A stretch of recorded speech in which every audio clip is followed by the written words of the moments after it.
Sot, Partia Demokratike e Kosovës nuk do të marrë pjesë në seancën e jashtëzakonshme të thirrur nga kryetari i kuvendit. Kjo seancë, edhe po të mos ishte skeme radhës për të mbuluar krizën në të cilën po e fusin në vendin qeveria në ikje, është e paligjshme dhe tërësisht në kundërshtim me rendin kushtetues të Republikës së Kosovës. Ju dhe ne jemi dëshmitar që për 10 muaj Kosova është mbajtur peng. Prej 10 muajsh vendi është zhytur në bllokim institucional. Prej 10 muajsh qytetarët tanë po presin qeveri të re, parlament funksional, komisione pune e shtet normal. Faktikisht pas 10 muajsh nuk e kemi asnjërin. Rrjedhimisht, Republika e Kosovës e ka humbur tërësisht vitin 2025. Kosova dhe qytetarët e saj nuk e kanë pasur këtë luks. Përkundrazi, ne kemi pasur nevojë për një vit dinamik, produktiv, si asnjëherë më parë. Dhe kush e ka bërë këtë bllokim?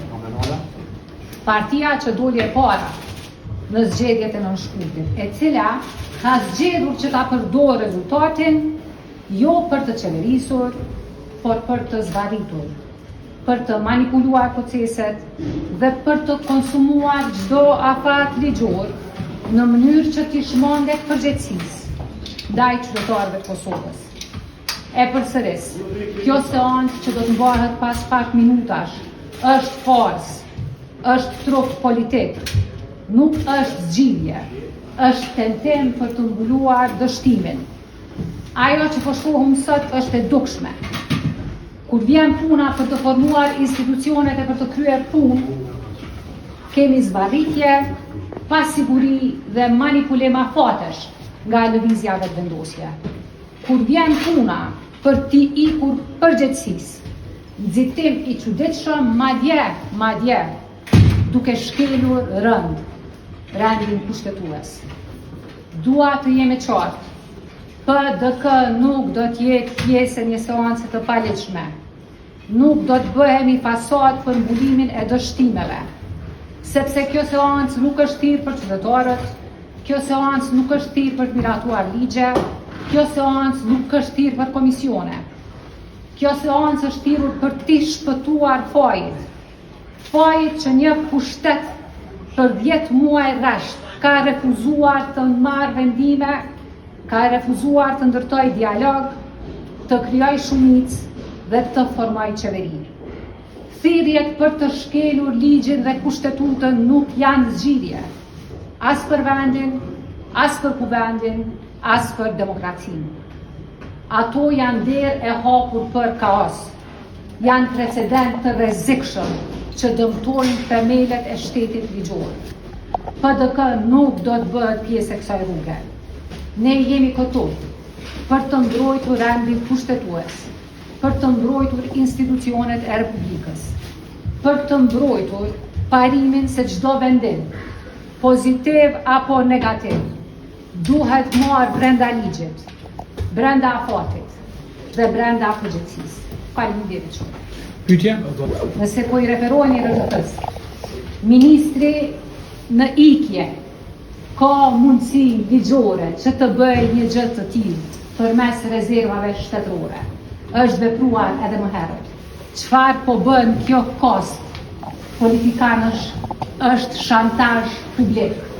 Kosova është në krizë. Kosova është e izoluar. Tash e 10 muaj, ne flasim për emrat mandatarit, kryetarit, nuk flasim për hallet e qytetarëve të Republikës së Kosovës. A e ka shqyrtuar Partia Demokratike e Kosovës mundësinë të paktën marrëveshjet ndërkombëtare të kalohen, meqense se nuk ka implikime siç është çështja e Çfarë marrëveshjesh ndërkombëtare po flisni? Kuptoni që Kosova është e izoluar. Kosova është nën sanksione, Kosova është e përjashtuar. Ka pasur, po flasim për planin e rritjes, disa njerëz që kanë izoluar Kosovën e kanë përjashtuar Kosovën, ka pas mundësi që të adresohen këto çështje. Çka kanë bërë që 10 muaj? Çka kanë bërë që 10 muaj? Kjo është tallje me qytetarët, tallje me institucionet dhe ne nuk do ta lejojmë. Gjonita? Zonja Shtakua do të vazhdojnë PDK të mbaj votën kundër një qeverie të udhëhequr prej lëvizjes vendosje në seancën e orës 14, edhe tjetra kur preferon PDK-ja që me i mbaj zgjedhjet, pasi po besoj që ta do të vazhdojë konsultimet me presidentin, edhe sipas afateve ligjore presidenti mundet të vonu minimalisht edhe deri në 10 ditë të tjera për me i shpall zgjedhjet, edhe sa i përket çështjes së planit të rritjes në dhjetor s'ka dhënë edhe afati ku na mundemi me i humb paret e planit të rritjes, po besoj që kjo është në interes të gjithëve, ka marrë parasysh lëvizjes vendosi që e ka vonu gjithë procesin deri tash. Ne nuk do të lejojmë që të shantazhohemi publikisht dhe nuk pranojmë mësime moralizuese nga askush. Ne kemi bërë thirrje lëvizjes vendosje që pas përfundimit të zgjedhjeve, që të punoj, që të krijoj institucionet, që të ndërtoj dialog politik. Kanë refuzuar, kanë kërkuar në nështrim.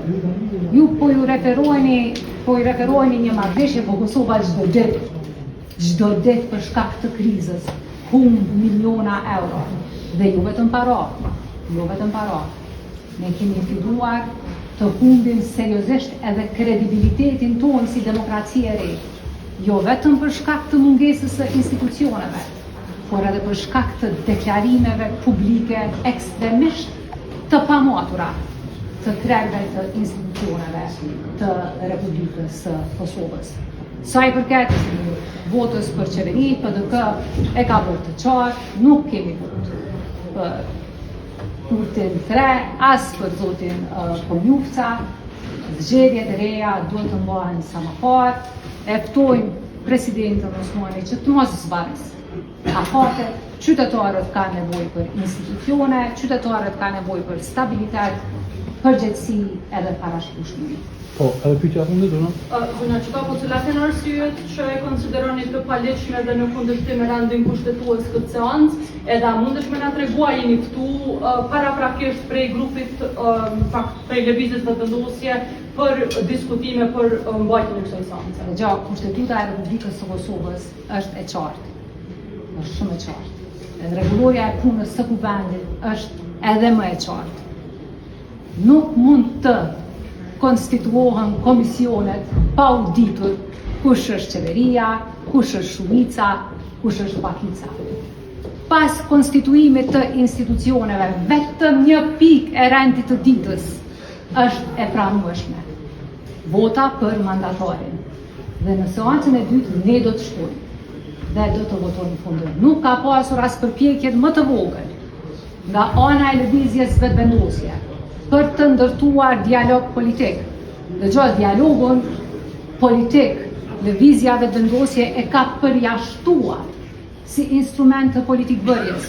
Nuk ka dialog as me opozitën, nuk ka dialog me mediat, nuk ka dialog me sektorin privat, nuk ka dialog me aleatët. Këta nuk e njohin dialog.